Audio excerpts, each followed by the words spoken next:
Hello guys, in this video I am going to show you how to add the text box to your picture on the Filto application.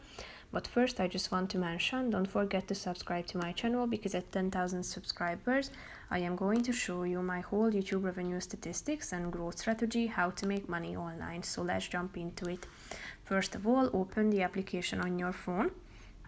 Tap on the plus icon down below and after that select a picture from your gallery that you want to edit. Then you should tap on the text button down below, which is the fifth option. After that you should either tap on the plus add text button to create your own text, double tap and then enter your text. Tap on the check mark icon, make it bigger or smaller. If you tap on it you can edit the font, then you can edit the color and place it within the screen. You can also choose from these preset text options.